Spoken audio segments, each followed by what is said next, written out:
Come on, let's do it. Let's go. It's a fucking nightmare.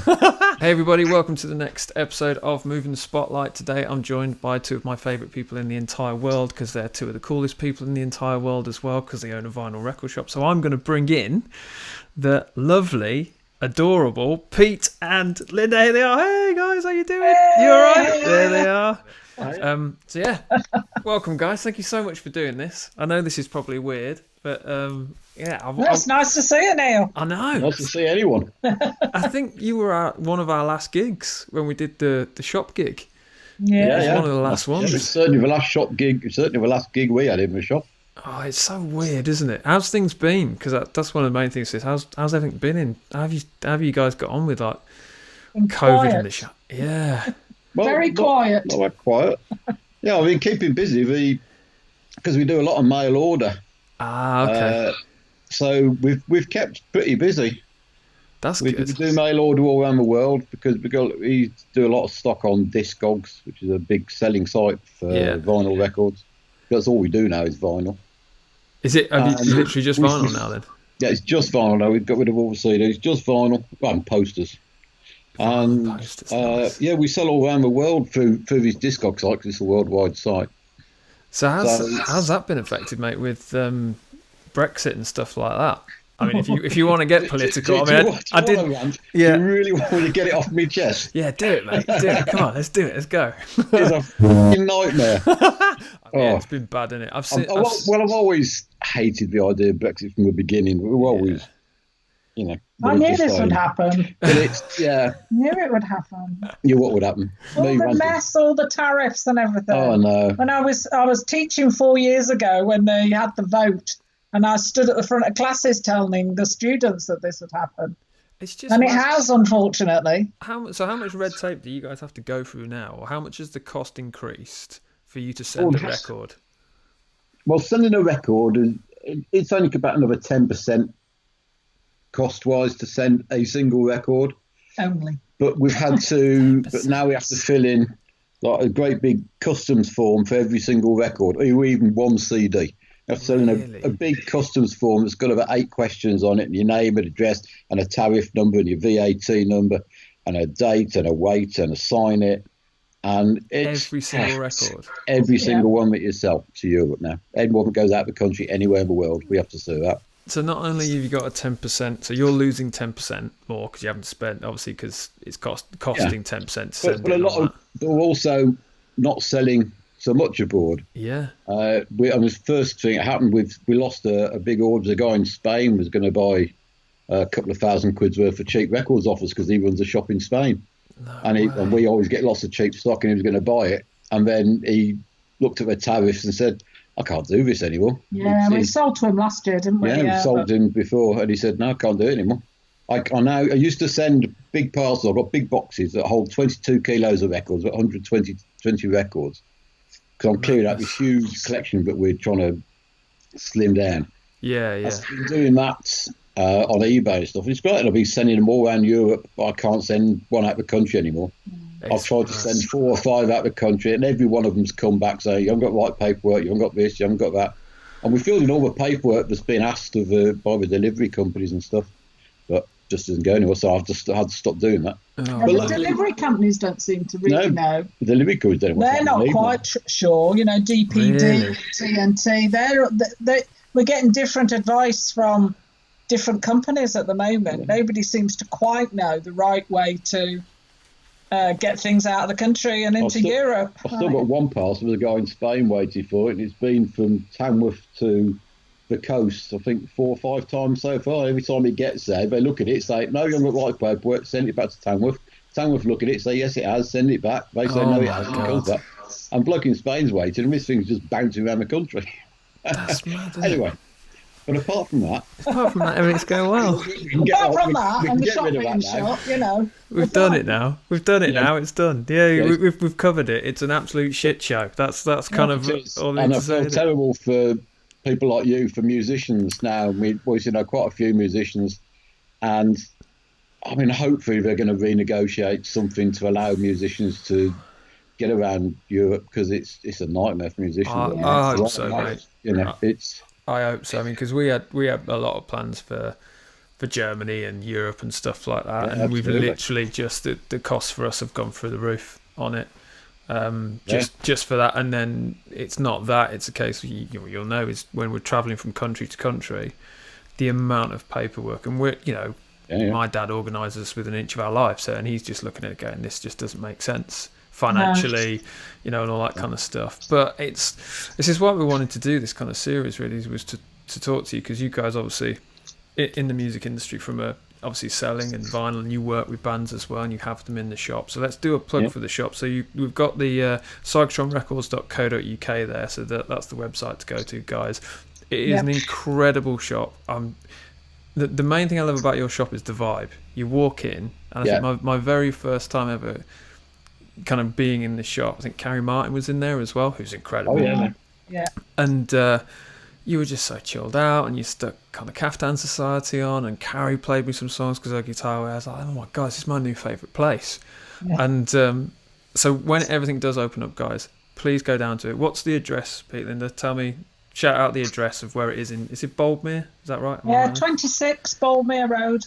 In Birmingham. In Sutton Coldfield, a suburb of Birmingham, Yeah, I promise you won't be disappointed. B755TD. There you go. Check out the website, I missed the...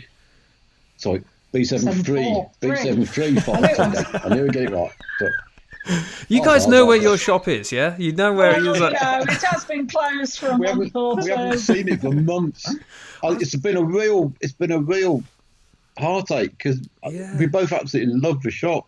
That's what I meant by quiet. It's been quiet because we've not had, even when the shop's been open over the last year, we've only had 3 people in there with masks and sanitizer and distance, and the vibe. I mean, it's obviously still a lovely shop, but it's not the same when you're having to follow COVID restrictions and stuff, and clearly there's not been a gig in there since. And all we wanted, I mean, it was my lifetime's ambition to have a record shop, and I'm so shocked to do it. Yeah, and it has a look and a feel about it, which you've seen, and it is. It's just full of bits and pieces. It just looks gorgeous, and there's nothing I like more than on a Saturday when we used to have a shop full of people. Or any other day. I put on a nice shoe, everyone's looking for everyone. Any other day. But Saturdays used to be really busy. Yeah. And we were getting the summer, we had the doors open, and I could play some music nice and loud, and people were looking through the racks, and you put on a nice tune, and everyone would be chatting and laughing to each other, be dancing in the middle of a shop, and that's it. It's just so fabulous, absolutely fabulous. I love it, and I'm missing it so much. The main thing I get, mate, from the shop, and just being in there for 5 minutes as well, because people just started talking to me, and I don't like it when I go into shops and like people say, "Oh, can I help you?" And like you guys you were just like dead chilled, but I just had customers go, "Oh, what are you into?" And I was like, "Sorry, who are you?" I'm just in it. I'm looking, and they're all going through it and stuff. And I think one of the things especially with streaming, especially with the social media aspect of records and the music industry, and what I kind of lost touch of is going to a record shop and they're just going through it and finding an absolute gem. Like literally when I was in your shop, I was like, what's that, Pete? And you had the Led Zepp Australia singles. I've never seen that anywhere else in my life, right? And it was just there, and you're like, oh yeah, there you go. It's like, I was like, oh my God, So I think for me the mystic is finding something you just don't know that's going to be there, and that going through and that crate digging and stuff like that. And you guys do a live thing, don't you? You do a live crate dig. Is that right now? You've done every Saturday. Is that, am I right there, Linda? That's right. Yeah, Saturdays at 2:00. It's the closest we can get to being in the record shop and going through, finding something new and something interesting. So Pete goes through the crate and talks through all the records on a Saturday. Or so. And it keeps them all from the door. Customers get in touch and say, I really want that Jimi Hendrix album, or I really want this, And we sell a few, and then, if they're local, I'll deliver to them, and if they're around the country, we just post it to them. I love it. But it's great, and we do a tune a day, 12:00 every day. We play a tune of something different and unusual that no one's heard, because I love nothing more than turning people onto new music they've never heard of. It's what I get the biggest kick off. Whenever I'm playing something in the shop and someone comes up and says, "What is that? That's amazing," and I think, I've done my job. That's exactly what I wanted. And they'll go, "It's this £6 or whatever," and they'll go, "Oh, that's fantastic," and it changes their life. And they go home and listen to it, and then they go, "Oh, I love this band," and they go and buy other things. And or sometimes in the shop, Pete he'll watch what boxes people are going into, and he'll say, "I'm just going to play this," and he'll put it on, and they'll go, "Oh, that's what I was looking for. What's that? What is that?" And he does. He really likes turning people on to, a record they might not have thought about. There's certain things I have that not many people know, and I'll see a DJ coming in looking through the cheap crates, looking for the things to sample and stuff, and I'll think, hang on, just give me a second. And I'll just put something on, and you'll see them looking through the crates, and I'll suddenly look up and go, "What's that?" So you can't read the room then, Pete. So you yeah, absolutely. I'm a DJ at heart. I used to be a DJ. Yeah, I was a DJ for years as well, doing sort of rock discos in the 1980s. Mate. So I always I was a good DJ. I mean, it's different. DJ is a different term these days. Yeah, it's not real. Having a memory stick and a laptop. Music. It wasn't about mixing the music. It was about knowing the beginning and ending of tunes, so you can sort of match them up and sort of keep them to roughly the same sort of tempo and stuff. But it's just knowing good tunes and what would work and what wouldn't, Yeah, which totally. is I'll say is what I'll do in the shop. You'll see way before we do the gig and stuff. I'm always happy to play music when we do gigs in the shop. Mate, I just love it. Do you know what? And this is why we wanted to do this, was to kind of, if anyone has never been in a record shop, because I remember when I first went to my first one, when I just started playing music when I was about 15, 16, I was a little bit intimidated because I didn't know what I was doing, pretty much. And I swear to God, it doesn't matter where I am in the country, if I go into a record shop, like I'm not saying HMV and that, I'm like proper record shop, independently owned, vinyl everywhere, and it's got that feel. I've never been in one where someone's treated me with like snotty or been like, "Oh, you don't know what you're talking about." They're always there like, "Hey," they're always so enthusiastic about music. Maybe I've just been lucky. And they're so, their whole life is like exactly what you said there, Pete. It's like, well, I want to turn you on to this music you've never heard of. And you've done it to me as well. You've gone, "Look, listen to this, check this out and do this." And it's like, oh my God, it's mind blowing. So with COVID and stuff like that, and obviously,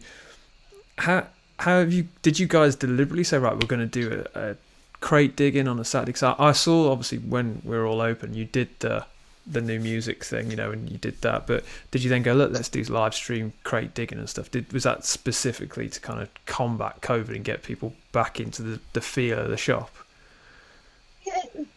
Yes. We did the tune of the day first. Yeah, as soon as we were in lockdown, we started doing tune of the day, and then we did. Yeah, first. It was plugging the gap really for first people. Lockdown. Some of the customers who used to love coming in the shop, they said to me, "Look, how about can you do a tune of a day?" I thought, "Can you play us some music?" And I said, I hadn't thought about it, and I thought, yeah, that's a great idea. Yeah, so it's just because everyone's really down, especially right at the beginning of lockdown. Everyone was so confused and upset and worried. Because no one knew what was going to happen, if this was going to turn into something that was going to kill everyone. No one knew, Yeah. So I thought, so we did a tune of a day. And the idea is just 12 o'clock every day. It gives people a point where they know they can sit and they're going to listen to some good music. Might be for 5 minutes, might be for 20 minutes. And it's just going to lift them a bit. It's just going to give them something to look forward to, and it's going to be good. So I hate to say it, but I've got great taste in music. Don't, mate. Why are you hating to say that? And I play my stuff. I play dub reggae to British ambient jazz to heavy rock, 60s type classics. And I've got Linda to persuade Linda to do a couple of days now as well. I love it. And it's great, but people really enjoy it. So the customers asked for it, and I did it, and it's helped me a lot as well because we all get down. Structure into our day as well. Put structure into our day. Every day at 12 o'clock, we know I've got to think about I've got some music to play. What am I going to play? And we've got a collection here, just behind you, of a few hundred albums, and we'll pull something interesting out because I've got lots of very interesting records. Do you know what? Lots of stuff that people have never heard of. We're. But he's good, Yeah, some of it's quite collectible, and some of it's easy to come by, and so it's a good mix. Yeah, good music's good music. It doesn't matter if, from a collector's point of view, I used to know collectors who, if it wasn't worth £500, they didn't think it was worth bothering with. Really? And we'd say to them, well, have you heard of Jeff Rotel? Oh, I don't do them, they're too cheap. I said, well, hang on. They're cost like £5 to £10, but they're brilliant. Yeah, it's just there's loads of bands like that. Some people they became really snobbish about collecting records. That's not so much now, though, is it? It seems to be going away a bit. Well, I think it does help having the shop. We don't do so many collectible records because a lot of them now are hundreds of pounds. Yeah, and a lot of them could afford that. But we've got a shop full of records for £1 each underneath all our main tables. These boxes full of records for £1. There's some great stuff in there.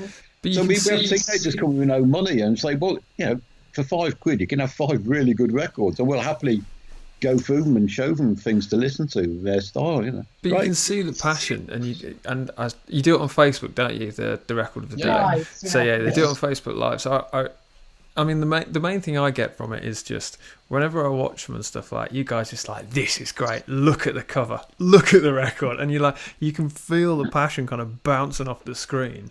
And then I thought, God, that's amazing. I'm like, I'm not sure on this one, Pete. But then then you go like, wait for this bit, and then this bit comes in, and you're like, oh my God, he's right. This is amazing. It's just like, and so when you I suggest anyone to follow the Psychotron Records page, Facebook page, and get it, because it gives you something just to over lunch I'll stick that on and stuff. Even if you don't know anything about vinyl or you don't know about records, just watch it, because it just opens you up to new music, and it's better than Spotify algorithm basically just telling you what you should always listen to.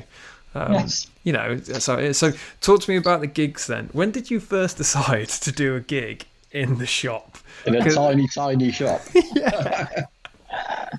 Well, I say having a record shop was a lifelong dream, and I've been to literally thousands of gigs in my life, and there's nothing like live music.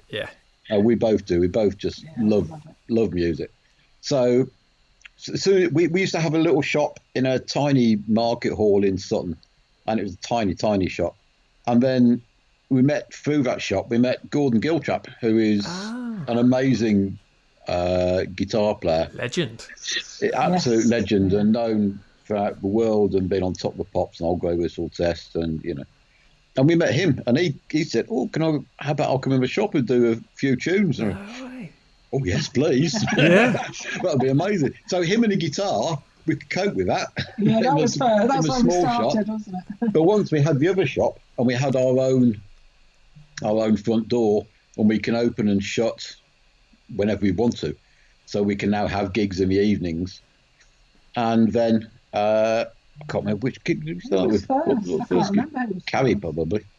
So probably have Carrie Martin in. Yeah.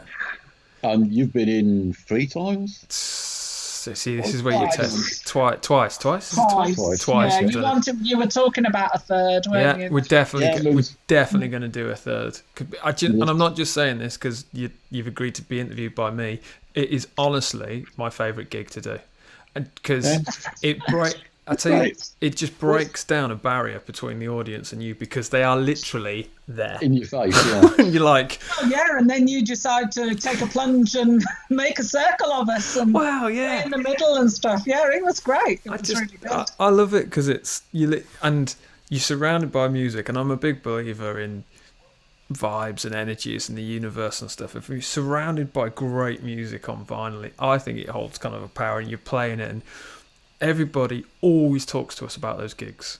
They always go, oh my God, this is amazing, I cannot wait for this one. When are you doing that? It doesn't matter if we're playing in front of 5,000 people or supporting whatever band. Like, are you going to do another Psychotron Records gig? And I'm like, well, it can't be everyone, Neil, because not everyone would fit in the shop. 5,000 people in the shop. I loved it. It's a select audience. One of the bands who we put out a record for, one of my other favourite Birmingham bands, a band called Misty's Big Adventure. Great band. And they've got a great sense of humour.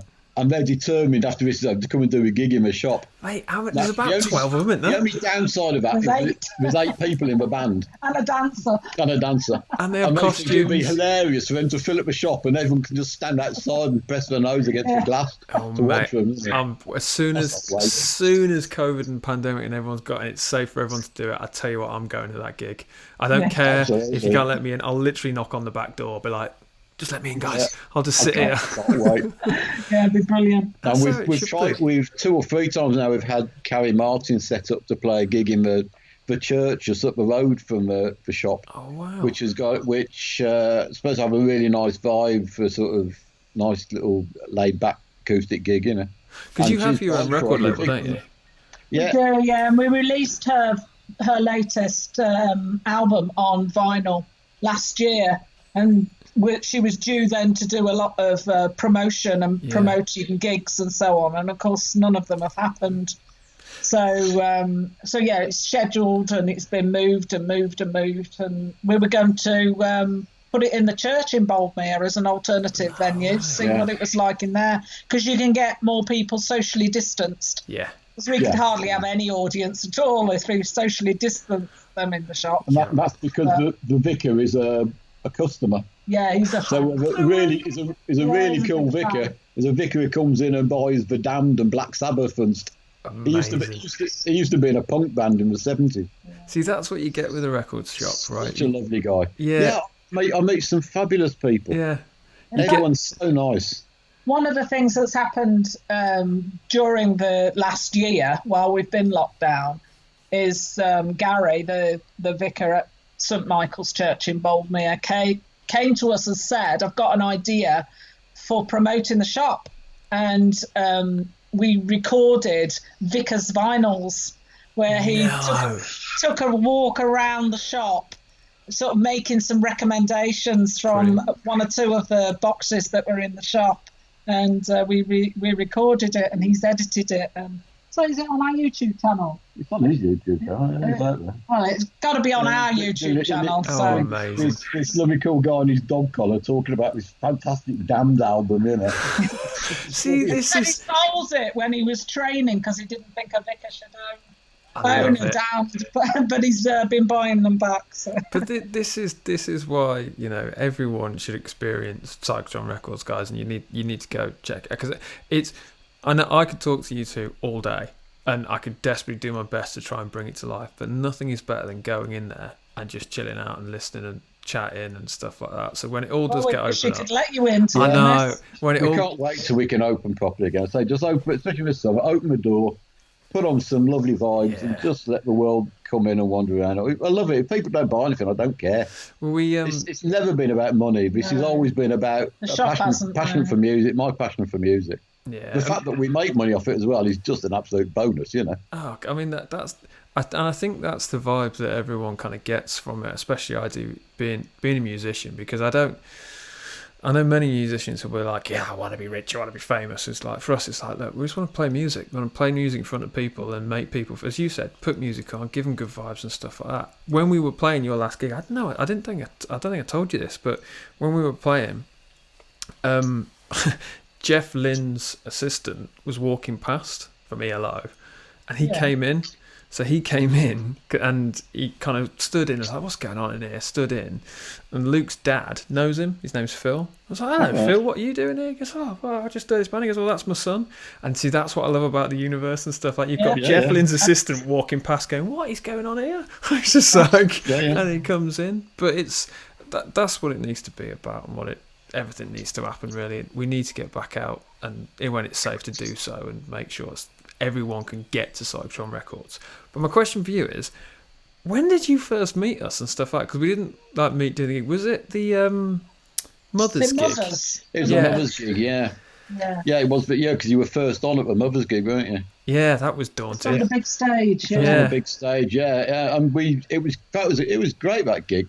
Dave Gordon, who ran it, it was great. It was in case anyone doesn't know, it was a gig for a world famous club used to be in Erdington High Street called Mothers in the late 60s, early 70s, and it had John Peel was its regular DJ, and it had people like Led Zeppelin, Pink Floyd playing in a little place above a carpet shop in in Burlington High Street. It was so out of this world. I never got to go to it because I was too young. I was only about 12 when it shot. But it was an amazing gig. So Dave Gordon, who's just a fan of that sort of music, and he put on this gig featuring some of the old bands who played at that gig, who, you know, obviously all in their 70s and stuff. Yeah, the Groundhogs. And, you know, Chicken Shack. Yeah, all sorts. But then he wanted to do it with new bands who he thought would have been the sort of bands that would have Birmingham bands who would have played at Mothers if it had it still been going. Yeah. And it was a great concept. And so they swapped between new bands and the old bands. And I got to see 5 or 6 new Birmingham bands who I didn't know at all because I just haven't got out to that many local gigs for small bands. You know, and it was great. And we saw you and You Dirty Blue and good band. Good band, You Dirty Blue. Yeah. TKRS, I think, were there as well. They're talking about doing another one as well, I think. Yeah, they are. It was scheduled in the diary, but I think it's been delayed for various reasons. But we sponsored the first Mothers event at the town hall, and your dad made contact with Pete while we were on stage and spotted who we were and had a chat. So yeah. And coerced you into us doing a gig. We're like, we're going to do that. No, at all. No, we invited you. Coercion is not needed. No, someone wants to come and do a gig in the shop. I love it. Yeah, absolutely. Yeah, I mean, it's a venue open to any new Birmingham bands that want to come and play. Not a problem at all. Poetry and stuff in the shop. There you go. Every Birmingham band's watching this. There you go. You've just got an open invitation from Pete and Linda there. Love it. Yeah. No, You Dirty Blue was the other band. Don't tell the licensing authorities. Well, we don't. That's what I love. We did. We sold tickets and obviously donated it to charity and stuff like that. But yeah, it's not. Yeah, it's one of them, isn't it? It's like if you're selling tickets for charity or free, whatever it may be, it's a different environment. I can't highly recommend it to anyone enough to go do it. It's such a cool environment how it is. But I mean, to be fair, guys, I think that the main thing for me was I want to check out you guys were doing as well, because obviously I know you've got the shop going on. So I'm really glad. We do have mail order. I mean, the council's been pretty good at covering Birmingham-based business ratepayers. That's good. So they've covered the rent for the shop while it, obviously not been trading to cover its own costs. So the online business has, kept Pete out of mischief and kept us afloat. We're all right. But we've got quiet. We've got a great stock of records. So if I put everything on, I mean, say this Discog site, I have several thousand things on there. We can link through our website. But I only switch a few on, because I switch them all on. I'm like busy 20 hours a day, just packing and posting all day. I've got, because I can sell stuff to the cows come home. Yeah. But it's just too busy. So yeah, it's about getting the balance right, you know. And at the moment, it's fine. And to be honest, we want to make sure that the shop is well stocked, so that when Boris gives us the green light and we can open again, that there's plenty there for people to come and get. I mean, it's So we've been Pete's been buying stuff off some wholesalers that sell new vinyl as well, so it's not all second hand in there. There's only a little tiny bit of new, but we thought we'd mix it up a bit. There's no profit in new vinyl at all. It's very expensive. But again, it's just about having records in. So someone says, "Oh, I really like this. Hang on, I've got just the thing for you." Yeah. I've never heard of this band, but really, you should try this, it. Yeah. So, some of my favourite posts that I see, obviously, on Facebook from you guys is Pete's been shopping again, and literally, there's just there's normally a picture of a boot or a room, and there's just vinyl. I was like, so what? We got a few of those rooms. I know. So how do you run like a record store? Do you have to constantly be on the hunt, guys? That's the hard bit. Yeah, that's the hard bit. Is getting the stock in, because it's second-hand vinyl, so it's collections that people have got tucked away in the loft or the garage or whatever, that they decide for one reason or another, because they're downsizing or because it's dad's collection and he's gone and whatever, to to find somebody to sell it to. So that's the bit that we have to put a lot of effort into, making sure our name is the one that they pick the phone up to. But again, the shop helps with that because there's a phone number on the front saying we buy records, so, and the buses go past. So it's been a lot easier since we moved to Boldmere. That's good. To get the collections. But I love buying collections because I'm a record collector at heart. Yeah, he is. The hunter-gatherer. The hunter-gatherer, yeah. So hunting. So whenever I get a call for record collection, I'm always, wait, what's there? Thinking, maybe there's one for me amongst the, the thousand other ones for the shop. Yeah. I love doing it. And it's got a nose for it. But I'm also, when I go and see people, they can tell when I'm really passionate about it. Yeah. And often they'll have like their dad's treasured collection, they say their dad's passed on, and sometimes it's heart-wrenching for them to part with it, but they don't play that because they've got nothing to do with it, even though it was their dad's passion and his life. But they can tell from me that I'm really into it, and I really will find good customers and make sure they go to good homes. Yeah, it's a rehoming service. Yeah, so their treasured vinyl does go to people. Cause a lot of my customers have just become friends. Yeah. And I always find the right records for the right people. And he knows who likes what, and I like to do that. I like to move things around, even though every single collection you buy has got Fleetwood Mac rumours in it, or every single one. I was going to ask you actually, or Saturday Night Fever, which are fine, but it's just you don't need 100 million copies of it. What's the weirdest thing you've found in a collection? That's like, what's the weirdest thing you found? I'm going to leave it at that. Weirdest thing, records wise.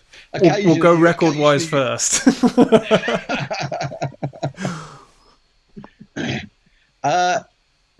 What I really get a kick out of is finding acetates.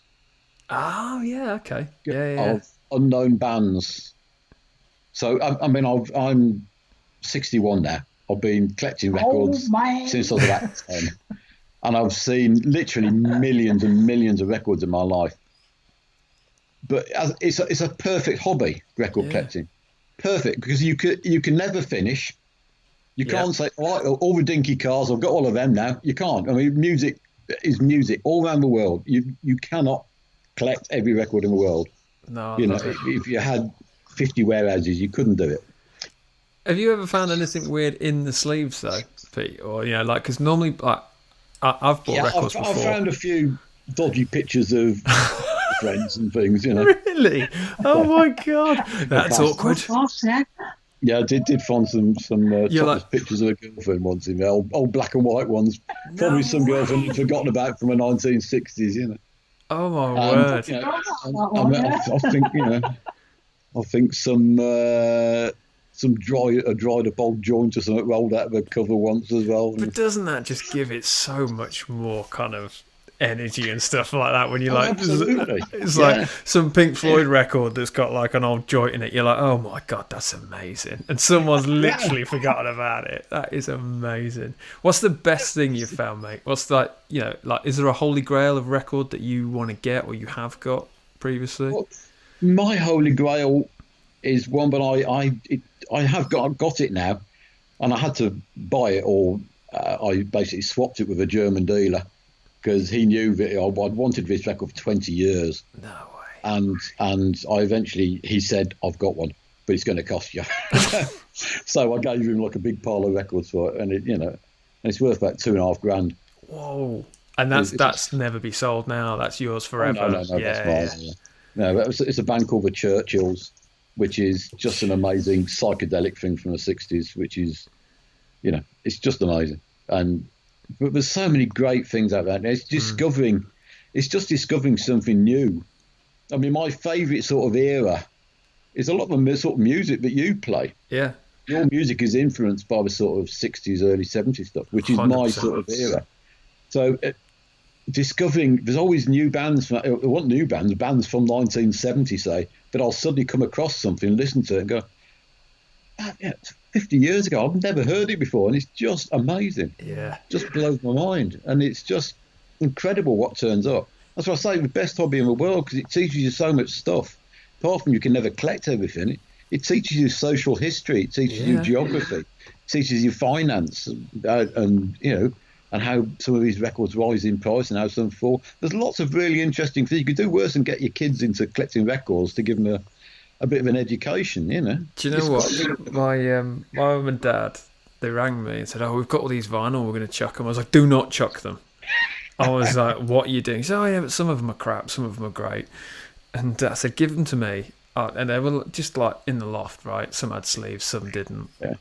I said, I'll check them on eBay, Discogs and stuff like that and look at all that kind of stuff to see if there's any gems in there or if there's, I mean, my mum had, you could tell my mum's collection was like the Monkees, Gene Pitney, it was all that. You can always tell, when I go to a Sir couple, they're selling a collection, I can always tell his and hers, Yeah. The AC/DC next to Sasha Distel, Yeah, my dad had like the Stones. You wouldn't with ours, No, but my mum, there was this Gene Pitney one and I sold it and I was like, "Mum, this one's worth 25 quid and you were going to chuck it in the bin."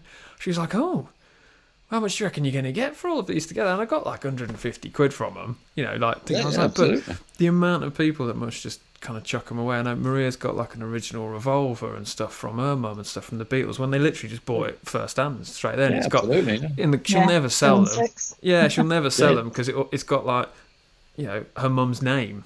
On it, and it's like, God, why did you do that? But he's like, well, she goes, I used to take it to parties and we used to put it on, and I was like, I didn't want anyone to nick it.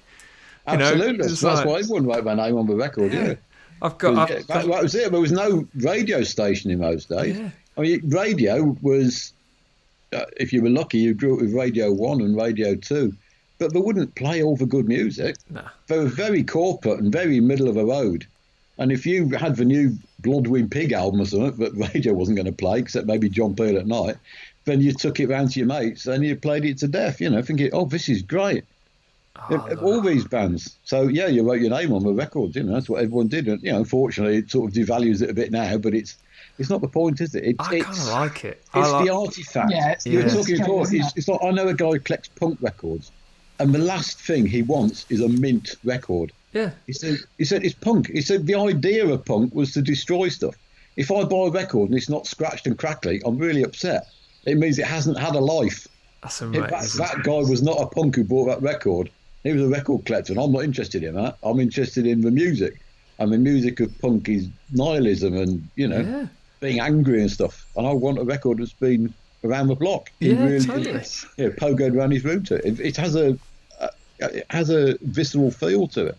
It's when I look at a record that we've got, say from family members or from a charity shop or a record shop or whatever, and it's got that like Uncle Stan's and something that you have no idea what it is, and you look at it, just think, someone's loved this, someone's played this has been on in someone's bedroom or whatever, or it's been there, and I kind of like that history you can kind of get from it, which I've never got from CDs. I definitely go and get it from streaming. This is why I love vinyl, and kind of me and the wife literally will play vinyl, and it literally happened last night, and I thought it was so the universe coming all together. One of our fans put on Listening to Blue Nation on vinyl, and they did like a little live thing, put it on the fan page, and listened to it, and it just sounded so warm and like vinyl, so I was like, oh my God, it's so good. Vinyl's kind of making a comeback and stuff like that. So one piece of advice you'd give someone, not about record stores or anything that kind of your mantra that you two live to, what would you say it is? Love, peace and happiness. Yes. This is why I love you guys. Just find someone you can love, someone who shares your passions. I say music, comedy, few tunes and a good laugh. Love it. What else do you need, really, Nah, and do you know what? That's everything we always get when I go to the shop and stuff. And I cannot wait, guys, to get back in and do some crate digging. Can't wait to have you back. Get some free, and we are definitely going to do another gig. Definitely. We just need to think of something else now, rather than stand in the middle and Luke playing ukulele. You know what he's like, Jesus. But no. Well, he's got a sitar now, hasn't he? He can sit on the floor and play his sitar. I tell you what, the boy. Get him on the counter, or move everything off the counter. You can sit on the counter. He will. Cross-legged. He literally will as well. I will let you go. Guys, thank you so Great to much. see you, Neil. Yeah, and you. Thank you so much for it. Stick around because I'll talk to you afterwards, obviously. I'll say goodbye to these people. But thank you so much. People, go to that. You can see it on the screen now, psychotronrecords.co.uk. Go visit the store when we're allowed to, and it's all nice and safe. It is incredible. These two people are some of the nicest people I've ever met in my entire life. And they have really good music taste. So look, what more could you want in life, eh? So, right, guys, let me just take you off. Thank you. I will see you soon. So yeah, guys, that was the latest instalment of Moving the Spotlight, and it was Psychotron Records, Linda and Pete. Go check it out, and I'll see you soon for the next one. See you later. Bye-bye.